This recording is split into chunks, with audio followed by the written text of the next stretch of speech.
Hello everyone, in this video I'll be talking about one exercise focusing on calculating the integral using trapezoidal rule as well as Gauss quadrature.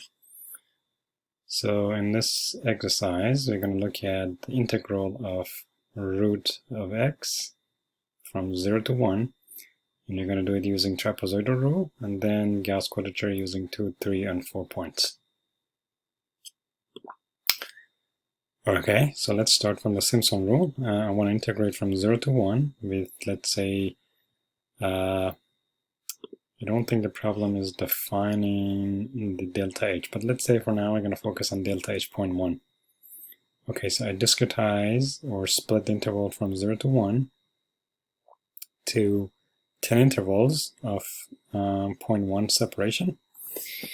I evaluate the function at every x value here. So this is nothing but the root of x, right? So you can just drag this guy down and calculate root of x for all x values from 0 to 1.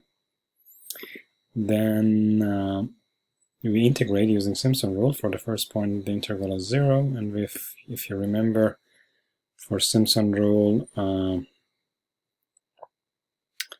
we calculate the integral for every other cell. So we're going to skip the odd cells. We're going to go to the even cell. You can actually skip the even cells and go to the odd cells.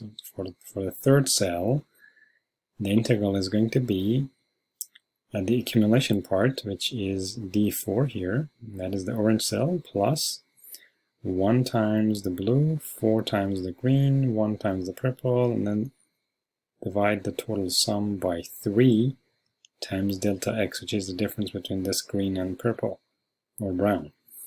Okay, so that is the delta x divided by 3, and then times the area between these 3 points, or under these 3 points, and then the accumulation part. So after you do that, you copy this and then paste it onto other cells by holding down the command key and click on these cells, or control key in Windows and then clicking on the different cells. Then I'm going to right click on my mouse. I missed it, so one more time. I'm going to copy this and then click on that, holding down the command key in Mac, and click, click, click. Then right click on my mouse button and then paste the special and then do formulas. So this is the total sum, or the total integral, using this delta h and Simpson rule. I can extend this to a delta h of 1/10 of this, and that is right here. And the implementation is actually fairly easy. All you do is you copy, you actually copy this line, okay, paste it here, then drag down. So this actually populates the f of x for every x value here. Then we go up and copy this and paste it here. Okay, so we can do paste the special formulas again. Then you have to actually highlight every other cell. So that is about lengthy. Unfortunately, we cannot do. Let's see, I don't think we can do drag, so let me just try this. Yeah, you cannot do the drag because drag actually is going to populate over the odd cells as well. So all you have to do is you copy this and then you select every other cell all the way to the bottom, and then I'm not going to do all of them, but you keep doing this until you get to the bottom of this, right? And then you select every other cell. Then what you do is you right click, paste special, and then formulas. So it's going to populate the equation for all of these. Okay, and then at the end you get the Simpson rule solution, which is going to be 0.667. And if you compare it to this, the solution is a bit more accurate, you want to calculate the exact error, then you have to subtract that, the numerical value here, you've subtracted from the exact solution, which is 2/3. Let's say in this case we know the exact solution is 2/3, you can actually calculate the integral analytically. And then this is the difference, or the error we're making, divide by the exact value, 100 times 100 to get in percent. Okay, so that's about 2%. You copy the equation right here, you go all the way down, you paste the special formulas here, then we get the percentage, oops, not in there, actually here. So we're going to paste the special formulas here. So that gives us 0.01% compared to 0.3%. So we know that Simpson rule is fourth order. So that's a fourth order approximation. And by lowering delta H a factor of 10, right, the solution or the error should go down by a factor of 10 to the 4. So this is roughly, like this is 0.3, this is 0.01. So that's a factor of 100, but I think it's supposed to be 10,000. Let's double check. I think Simpson rule is of the order of delta x to the 4th power. Let me double check. Yeah, so anyways, I think because, well, this is approximate. If we lower delta H further to 1000, we're going to see that that correlation with delta x to the 4th power better. For now, because delta H is not really small, we don't see that increase in accuracy. Okay, so go back to this problem. The difference is actually it's actually more than 100, but it's less than 10,000. So I think if you increase the number of discretization or delta H, you would ultimately converge to 10 to the 4th.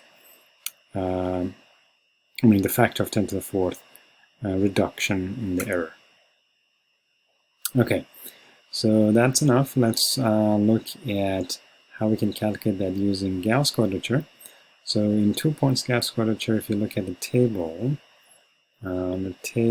for Gauss quadrature, if you want to use 2 points, then we have to use plus minus 0.57 with the weight of 1.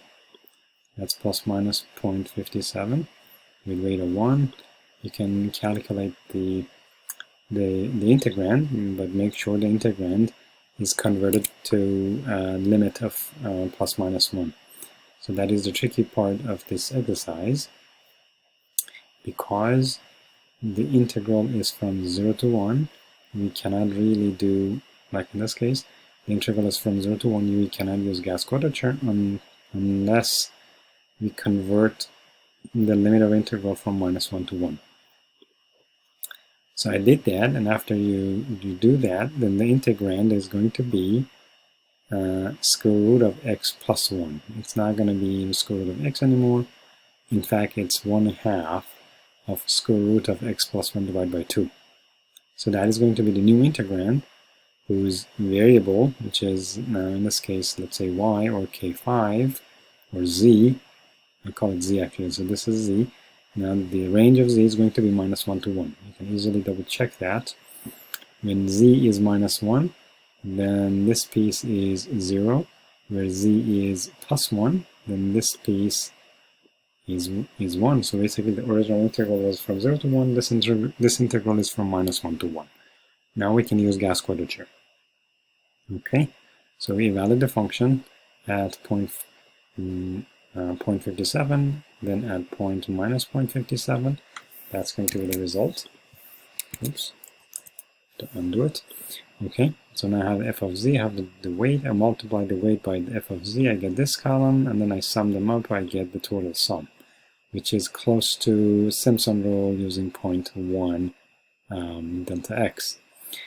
We can actually do more accurate calculation using Gauss integration. In this case, we're going to use 3 points, and for 3 points, we go to the Gauss table. That's going to be 0 with weight of this, and then plus minus 0.77 with weight of 0.5. And that's what we have here. So that's 0 with this weight, and then plus minus 0.75 with these weights. We calculated the f of z for every z value as before. Make sure the integrand is from 0 to 1. I'm sorry, to minus 1 to 1.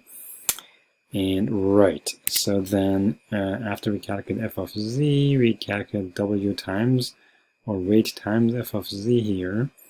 We get this column, we sum them up, we get the total sum of this, which is about 0.37% error. We can calculate the exact error by the way, because we know the exact solution is 2/3, so we can subtract the numerical solution or the exact solution from the numerical solution, get the absolute value of it, multiply by 100, divide by 2/3.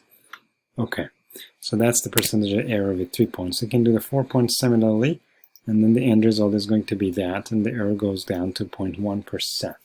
So you see that the error is going down from 1 to 0.3% to 0.17%. Okay, so this is with 4-point calculation. And I think that's all about exercise 4.4.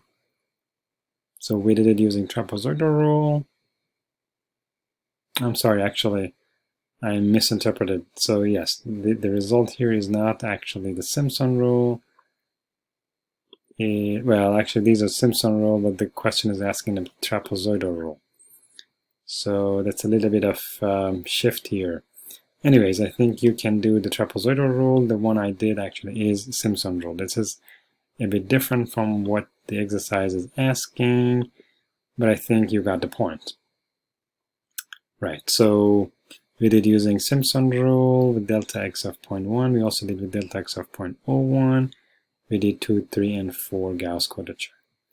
Okay, so I hope this is useful. Stay tuned for the next video on how to do the curve fitting in Excel using trendline. Okay, thanks a lot for watching.